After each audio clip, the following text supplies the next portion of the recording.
Irmãos, a mensagem que eu preparei para esta semana tem o título Não há o que temer. É o título do nosso último hino. Eu convido os irmãos a abrirem as vossas Bíblias em Êxodo, capítulo 17 e verso 9.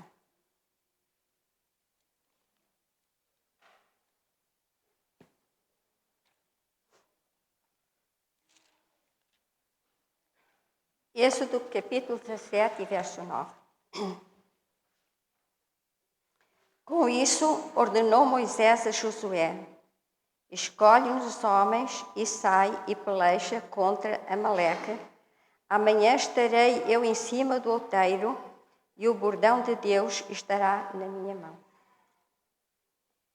Quando Deus deu esta mensagem a Josué, Josué ainda era um jovem.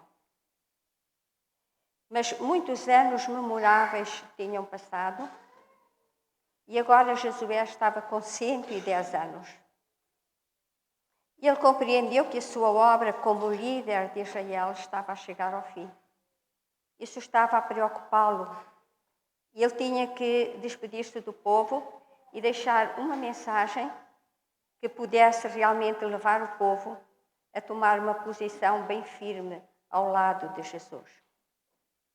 Então ele convoca todo o povo, ele manda trazer a arca como símbolo da presença divina, e Josué agora fala ao povo. Abramos as nossas Bíblias em Josué 24.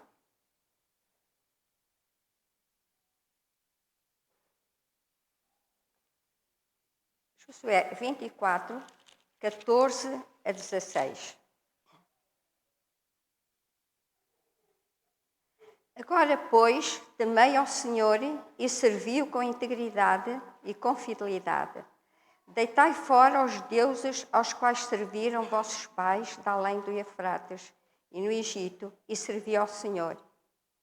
Porém, se vos parece mal servir ao Senhor, escolhei hoje a quem servais. Se aos deuses a quem serviram vossos pais, que estavam da além do Eufrates, ou aos deuses dos amorreus, em cuja terra habitais, porém eu e a minha casa serviremos ao Senhor. Este apelo foi lançado a todo aquele povo. E agora vamos ver qual foi a resposta do povo. E vamos ler no mesmo capítulo, 16 a 18. Então respondeu o povo e disse: longe de nós o abandonarmos o Senhor para servirmos a outros deuses. Porque o Senhor é o nosso Deus e Ele é quem nos fez subir, a nós e a nossos pais da terra do Egito, da casa de servidão. Quem fez estas grandes maravilhas aos nossos olhos e nos guardou por todo o caminho em que andamos, e entre todos os povos e pelo meio dos quais passamos. O Senhor expulsou de diante de nós todas estas gentes, até o amorreu, morador da terra. Portanto, nós serviremos ao Senhor, pois Ele é o nosso Deus. E agora, o verso 24. Disse o povo a Josué: ao Senhor nosso Deus serviremos e obedeceremos à sua voz. Nós vimos que este povo estava decidido a servir ao Senhor com toda a fidelidade. Irmãos, diz-nos apenas inspirada que o registro deste ato, ele diz que o colocou junto ao livro da lei, ao lado da arca. E ele levantou uma pedra para comemorar aquela aliança que aquele povo tinha feito com Deus. A obra de Josué diz-nos que tinha terminado. Irmãos, o mais nobre testemunho a favor do caráter deste homem, deste valoroso servo de Deus, encontra-se em Juízes 2:7, a primeira parte. Juízes 2:7.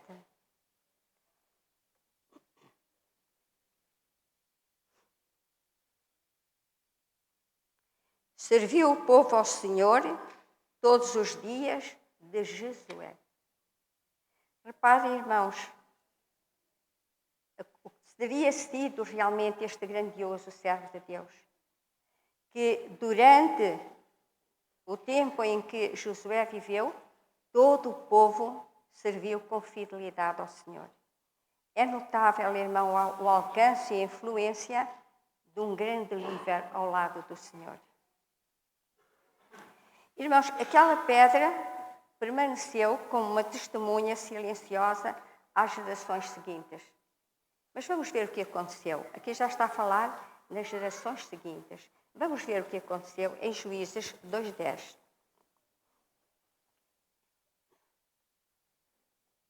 Diz-nos o seguinte, Juízes 2:10. Foi também congregada a seus pais toda aquela geração, e outra geração após ele se levantou, que não conhecia o Senhor, nem tampouco as obras que ele fizera. Eu penso que não se passaram muitos anos, irmãos. E aquela geração já não conhecia o Senhor, não sabia nada sobre Deus, nem sobre as obras que Deus tinha feito. Irmãos, abramos as nossas Bíblias em Deuteronômio. Deuteronômio capítulo 11, 18 a 20. E vamos relembrar as ordens de Deus dirigidas a Moisés para que pudessem ser transmitidas ao povo. Deuteronômio 11, 18 e 19 e 20. Pondo, pois, estas minhas palavras no vosso coração e na vossa alma, atai-as por sinal na vossa mão, para que estejam por frontal entre os olhos. Ensinai-as a vossos filhos, falando delas assentados em vossa casa, andando pelo caminho e deitando-os e levantando-os. Escrevei-as nos umbrais da vossa casa e nos vossos portais. Irmãos, Deus, através de Josué, diz: as minhas palavras devem estar onde? No nosso coração. E ao estarem no nosso coração, diz-nos o que é que os pais deviam fazer. Deviam ensinar os seus filhos sentados, não a correr, está na hora de irmos para a escola, está na hora de ir para o trabalho, não. Sentados nas suas casas, de manhã e à noite. Mas, irmãos, as gerações futuras falharam em relembrar aquilo que o Senhor tinha falado ao seu povo. Eles falharam, irmãos. E por isso esqueceram-se de que Deus tinha feito em favor dos seus antepassados. Como houve esta falha, não foi transmitido aos filhos aquilo que Deus fez no passado, os filhos até se esqueceram de Deus. E esqueceram-se de tudo aquilo que Deus fez no passado. Achei muito interessante a história da Andrea. A Andrea falou do grande líder da Igreja Adventista. Nós precisamos saber a história do passado, o que é que eles fizeram, o legado que eles nos deixaram, e nós temos que transmitir aos nossos filhos esse legado. Mas, irmãos, porque as gerações se esqueceram, porque as gerações não fizeram aquilo que Deus tinha dito, dar o conhecimento aos seus filhos, vamos ver em Juízes aquilo que aconteceu, irmãos. Em Juízes, no capítulo 2, 12 e 13.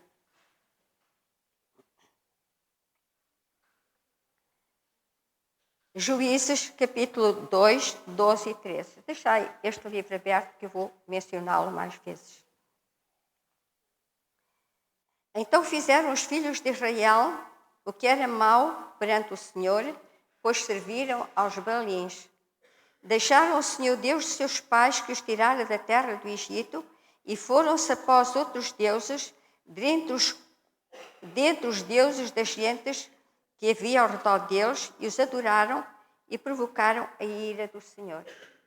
Reparem as consequências, irmãos, da falha, do erro dos seus pais. Mas não fica por aqui, irmãos. Vamos continuar a ler agora o verso 13. Portanto, deixaram o Senhor Deus e serviram a Baal e a Astarote. E diz-nos a palavra de Deus, irmãos, que eles não ficaram por aí. Eles continuaram. Diz que ofereceram os seus filhos e filhas em sacrifício a esses deuses. Reparem, irmãos, à situação que eles chegaram. de desprezarem Deus e servirem os deuses, aquilo que Deus tinha dado ordens, que eles deviam servir apenas ao Deus Criador. Irmãos, quando o ser humano abandona a Deus, parece não haver limite para a apostasia. Um passo dado faz com que outro seja outro, e às vezes nós não paramos mais, irmãos. Agora, o povo de Israel, ao deixar Deus, irmãos, eles perderam realmente a força divina e eles agora já não podiam prevalecer contra os seus inimigos. Os seus inimigos realmente cercavam-os e eles já não adoravam Deus, eles adoravam os ídolos. E os ídolos não puderam fazer nada por eles, irmãos.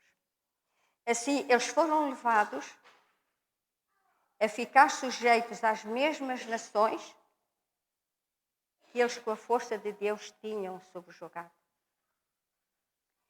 Mas, irmãos, no entanto, Deus não abandonou o seu povo, irmãos. Sempre Deus faz isso, irmãos. Deus nunca abandona o seu povo. Porque no meio do seu povo há sempre um remanescente que mantém a sua fidelidade ao Senhor. E por amor desse remanescente, o Senhor manifesta sempre o seu favor em favor do seu povo. E Deus então diz que levantou um libertador. E este libertador, diz a pena inspirada, era para derrubar a idolatria e levar a Israel e livrar a Israel dos seus inimigos. Mas acontecia uma coisa, irmãos. Quando o libertador morria, as pessoas ficavam livres e elas voltavam aos seus ídolos. E aconteceu isso durante anos entre o povo de Israel, irmãos. Era apostasia, arrependimento e libertação. Foi assim, quando nós lemos os livros dos juízes, é isso que encontramos, irmãos. Apostasia, arrependimento e libertação. E Deus sempre paciente a mandar um libertador para conduzir os seus filhos no bem. Agora, irmãos, vamos abrir as nossas Bíblias em Juízes 6:1. Juízes 6:1. Fizeram os filhos de Israel o que era mau aos olhos do Senhor, e o Senhor os entregou nas mãos dos medianitas por 7 anos. Irmãos, os medianitas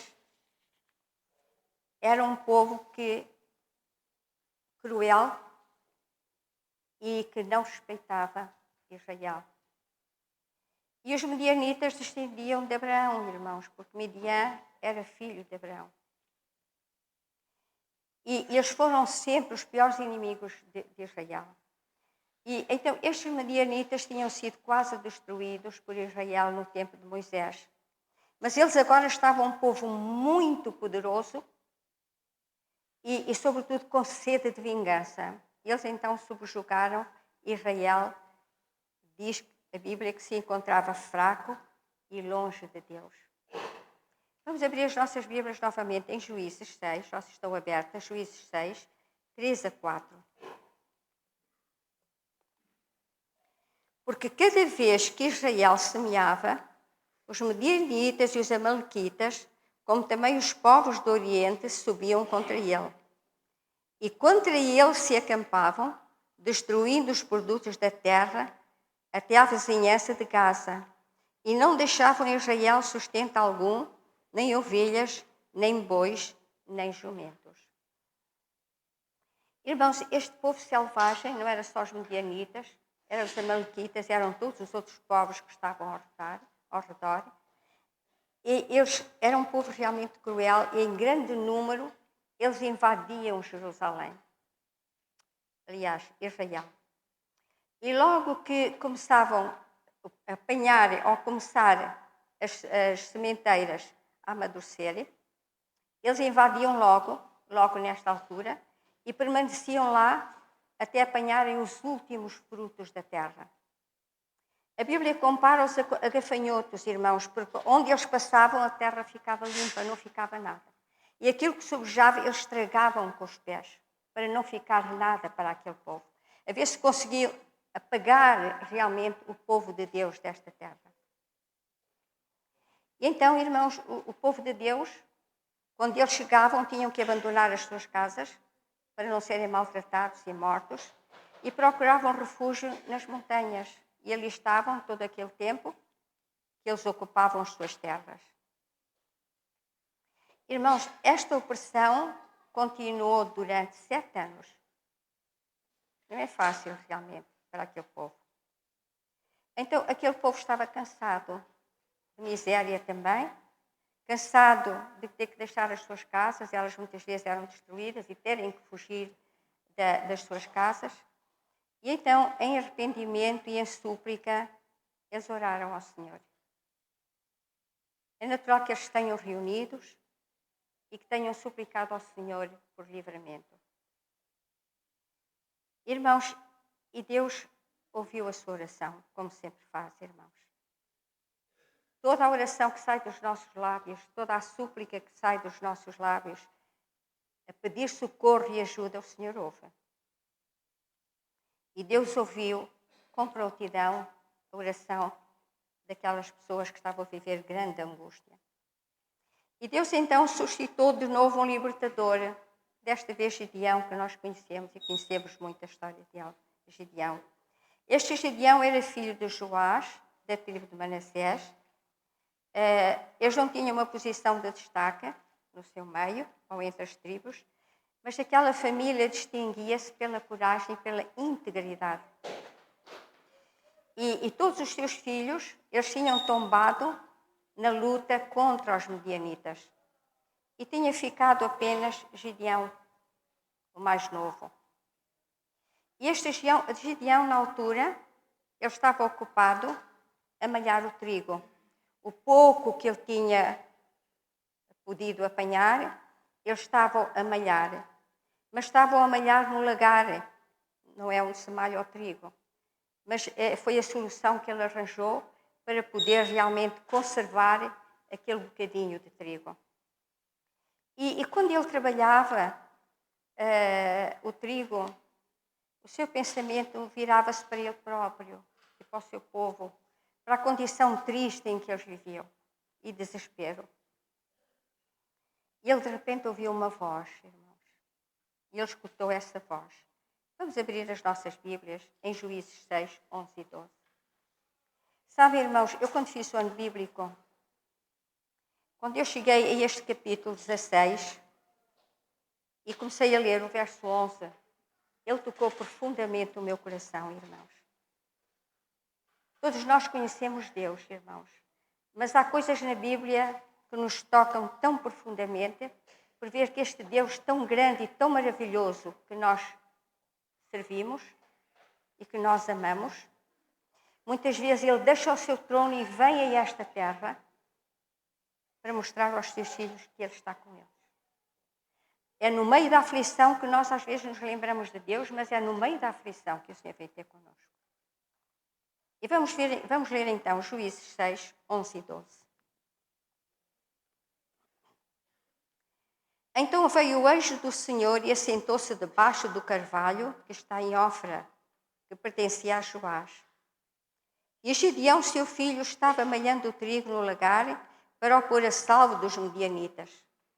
Então o anjo do Senhor lhe apareceu e lhe disse: O Senhor é contigo, homem valoroso. Ele respondeu Gideão: Ai, Senhor, se o Senhor é comigo, porque nos sobreveio tudo isto? E que é feito de todas as tuas maravilhas que nossos pais nos contaram? Não nos fez o Senhor subir do Egito, porém agora o Senhor nos desamparou e nos entregou nas mãos dos medianitas. Irmãos, vamos parar aqui um pouquinho só. Aquele anjo desceu, nós sabemos que este anjo é o Deus do Velho Testamento, era Deus.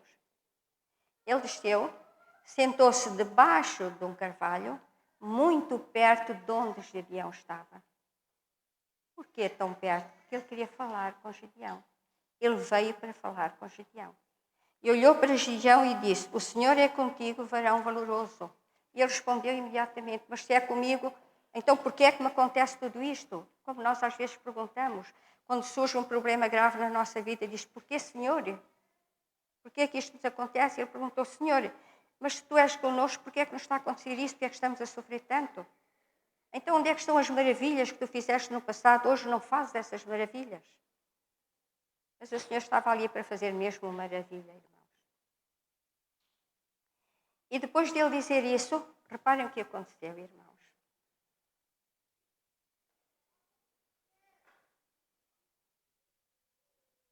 Em Juízes 6,14. Então se virou o Senhor para ele e disse: vai nessa tua força e livra Israel da mão dos medianitas, porventura não te enviei eu? Eu achei tão interessante esta expressão, irmãos. Ele virou-se para Gedeão. Ele queria dizer a Gedeão que Deus era o mesmo dos antepassados que tinham feito aquelas maravilhas. Ali estava o mesmo Deus que podia fazer maravilhas muito maiores. E ele diz: vai nesta tua força e livrarás a Israel, não te enviei eu? Irmãos, Gedeão estava muito confuso, irmãos. Ele não sabia quem era aquele mensageiro. Ele estava com muitas dúvidas. Ele não sabia quem era aquele mensageiro que falava com ele. Mas quem era ele que estava a dar uma ordem tão precisa? Faz isto e eu sou contigo. E ele então, irmãos, no verso 17, ele faz um pedido ao Senhor. Ele respondeu: se agora achei graça aos teus olhos, dá-me um sinal de que tu, Senhor, és o Senhor que falas comigo. Irmãos, ele está tão confuso, que ele diz: Senhor, por favor, dá-me um sinal. Eu quero saber se tu és o Senhor que falas comigo. Ele queria ter a certeza que aquele ser que estava ao lado dele era o Senhor. E então ele faz outro pedido, irmãos. E vamos ver esse pedido no verso 18 e 19. Ele faz outro pedido ao Senhor. Porque ele ainda não tem a certeza, ele está confuso. Ele quer ter a certeza absoluta.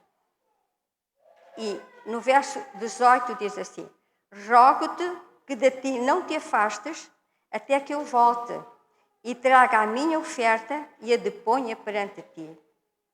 Ele respondeu o mensageiro: esperarei até que volte. Irmãos, realmente o nosso coração fica sensibilizado com este Deus maravilhoso que se aproxima de nós com tanto amor, irmãos. Ele diz assim: olha, Senhor, não saias de onde estás sentado, porque Deus ficou ali sentado até ele vir. Mas fica aqui, não saias daqui até que eu venha. E Jesus respondeu assim: eu vou esperar por ti. Então ele foi, no verso 19, Gedeão preparou um cabrito e bolos asmos de um efa de farinha, a carne pôs num cesto e o caldo numa panela e trouxe-lhe até debaixo do carvalho onde Jesus se encontrava. Irmãos, quanto tempo levou Gedeão para preparar o cabrito e os bolos? 1 hora, 2 horas? Não sabemos. Mas Jesus esperou por ele. Sentado no mesmo sítio, Jesus esperou por ele. Então, quando ele chegou, ele deu a sua oferta ao Senhor, o cabrito que ele tinha preparado, os bolos asmos, e o Senhor deu-lhe uma ordem. Olha, põe nesta panha, põe o cabrito, põe os bolos. E o que é que o Senhor fez, irmãos?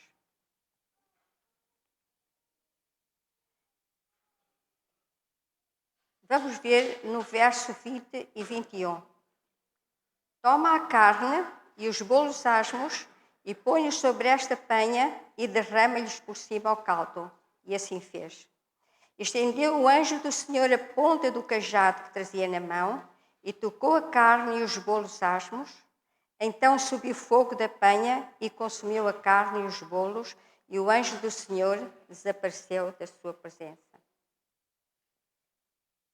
Irmãos, aquele milagre tirou todas as suas dúvidas. Todas as dúvidas. Ele diz: afinal, este mensageiro era o próprio Deus, irmãos. Ele não teve mais dúvidas. Porque ao tocar, saiu fogo da penha ou da rocha. E aquele ser subiu.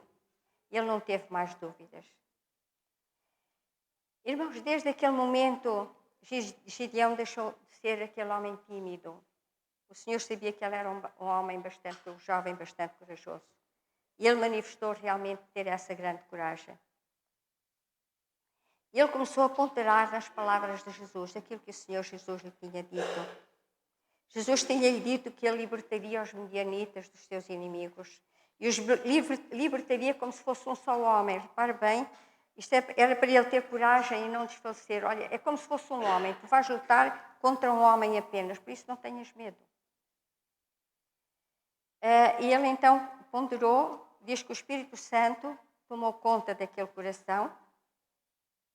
Ele então lança um pedido, primeiro à sua tribo, à tribo de Manassés, e depois a 4 tribos, e 35.000 homens se juntaram. Agora, irmãos, vamos abrir as nossas Bíblias em Isaías 7, 12. Perdão, eu peço Juízes, eu enganei. Juízes 7, 12. Os medianitas, os amalequitas e todos os povos do Oriente cobriam o vale como gafanhotos em multidão e eram os seus camelos em multidão inumeráveis como a areia que há na praia do mar. Irmãos, quando ele viu aquela grande multidão, como diz aqui, espalhados pelo vale, ele olhou para os seus 35 homens. O que é que ele faria 35 homens para 135.000? 35.000 homens para contra 135.000. O que faria? Mas Deus diz assim, olha, é muito povo. Oh, irmãos, a fé de Gideão foi severamente provada. Então, ele estava aflito com 35.000 homens e agora o Senhor diz-lhe que era muito povo. Severamente a sua prova. Foi uma prova muito severa. Mas vamos ver em Juízes 7, 3, o que é que Jesus lhe ordenou. Apregou, pois, aos ouvidos do povo, dizendo: quem for tímido e medroso, volte e retire-se da região montanhosa de Gileade. Então voltaram do povo 22.000 homens. Quantos ficaram, irmãos? 10.000. Se ele com 35 achava que era pouco, agora ficaram 10.000. E Deus ainda é muito. Muito, sim, ainda é muito povo. E Deus diz assim, olha, leva o povo a um rio. Eu penso que é um rio, às águas, aqui diz as águas. Leva o povo às águas, todo o povo, deixa-os entrar na água. E eu ali vou escolher aqueles que vão ficar contigo. Eu vou escolher. E Deus disse assim, olha, aqueles que passarem pelas águas e puserem a mão e trouxerem água à boca, mas continuarem a avançar, haverá outros que se vão baixar e vão tirar a água, vão beber. Então, aqueles que não se baixaram, mas à medida que caminhavam, eles apanhavam a água e bebiam, esses eu vou separá-los para ti. E quantos é que Deus separou, irmãos? 300 homens. 300 homens, irmãos, para 135.000, que os seus camelos eram numeráveis como a areia do mar. Irmãos, o Espírito de Profecia diz o seguinte: os 300 homens escolhidos não só tinham coragem e domínio próprio, mas eram homens de fé. E o Senhor podia contar com esses homens de fé. Ainda hoje o Senhor conta com esses homens de fé, irmãos. E Jesus disse no verso 7 de Juízes, capítulo 7 e verso 9.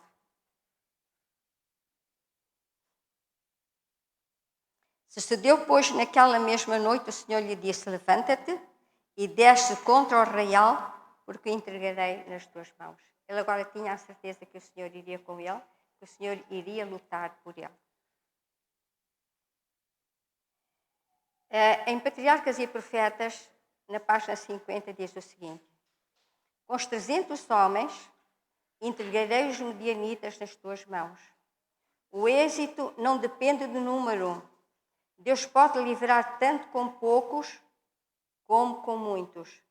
Deus é honrado não tanto pelo grande número, mas pelo caráter daqueles que o servem. Agora Deus dá um plano a Gideão. E o plano, aqueles 300 homens foram divididos em 3 companhias. E a cada um deles, aos 300, foi dado uma trombeta, um archote e um cântaro. E foram colocados em diferentes direções, diz-nos aqui, próximo do arraial do inimigo. Então, a altas horas da noite, eles ouvem o sinal de Gideão, de se prepararem para a peleja. Então, eles, com o seu archote aceso, quebram os cântaros e todos avançam em direção ao inimigo, irmãos. Irmãos, nós não imaginamos, mas aqueles archotes, a trombeta, o som da trombeta, o som dos archotes, invadiram, digamos assim, ou rodearam aquele arraial dos inimigos. Então, o exército, aquele grande exército, numeroso exército que dormia, acordou. De todas as direções viam a luz e o som da trombeta.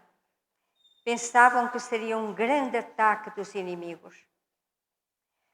Diz-nos que eles fugiram apavorados, tomaram os seus próprios companheiros como inimigos e mataram-se uns aos outros. Irmãos, Deus não fez nada, ninguém fez nada. Eles próprios, o medo deles, o pânico deles era tão grande, que eles acabaram por se matar uns aos outros. Nesta grande derrota, morreram 120 mil invasores. Nunca mais os medianitas fizeram guerra a Israel. As notícias de que o Deus de Israel de novo comandara rapidamente se espalharam por todo o lado. Irmãos, esta história deve ser contada aos nossos filhos também, irmãos. E de vez em quando nós devemos ir ao passado para ver aquilo que Deus fez no passado pelos seus filhos. E se nós fôssemos várias vezes ao passado, como diz o Testemunhos Seletos, na página 443, diz o seguinte: nada temos a temer quanto ao futuro, a não ser que nós nos esqueçamos daquilo que o Senhor fez por nós no passado. Irmãos, a nossa confiança deve estar em Deus. Vão surgir problemas, vão surgir lutas, vão surgir dificuldades, mas Deus continua. Ele é o mesmo ontem, hoje e eternamente. Ele não falha, irmãos. Eu gostaria de deixar com os irmãos uma citação de Ellen White. Eu cito esta situação porque quando Deus chamou Gideão como um jovem valoroso, e o Senhor lhe disse: tu vais vencer os medianitas, ele disse: Senhor, eu sou o mais pequeno da minha tribo, eu sou o mais novo, eu não tenho significado nenhum, eu não tenho valor. Irmãos, todos nós, aos olhos de Deus, temos muito valor. Eu vou deixar com os irmãos esta citação de Ellen White. E diz o seguinte: o dirigente em quem Deus tinha escolhido para destruir os medianitas não ocupava posição proeminente em Israel, não era príncipe, nem sacerdote, nem levita. Julgava-se o menor na casa de seu pai. Mas Deus viu nele um homem de coragem e integridade. Não confiava em si próprio e queria seguir a direção do Senhor. Deus nem sempre escolhe para a sua obra homens de grandes talentos. Em vez disso, escolhe aqueles que melhor podem usar, melhor ele pode usar. Diante da honra vai a humildade. Provérbios 15, 33. O Senhor pode agir com mais eficácia através daqueles que têm consciência da sua própria insuficiência e que confiarão nele como seu dirigente e fonte de poder. Torná-lo-ás fortes, unindo a sua fraqueza ao seu poder, e sábios, ligando a sua ignorância à sua sabedoria. Irmãos, Deus não olha para o ser humano como nós olhamos. Deus olha para aquilo que está dentro do nosso coração. E Deus não quer homens, e Deus quer homens, como diz aqui, homens de fé. Homens que acreditam nele, ainda que o céu caia. Irmãos, que o Senhor nos ajude, que o Senhor nos abençoe. E não esqueçamos, como pais, contar aos nossos filhos aquilo que os nossos passados fizeram. A história da nossa vida, a maneira como Deus nos guiou e nos protegeu até aqui. Nós temos tanto para contar aos nossos filhos. Não guardemos para nós. Se queremos que eles nunca se esqueçam de Deus e se lembrem das obras que Deus fez no passado e que é um estímulo para eles, será uma bênção para eles. Deus é o mesmo ontem, hoje e eternamente. Que o Senhor nos abençoe, irmãos, e nos ajude. Amém.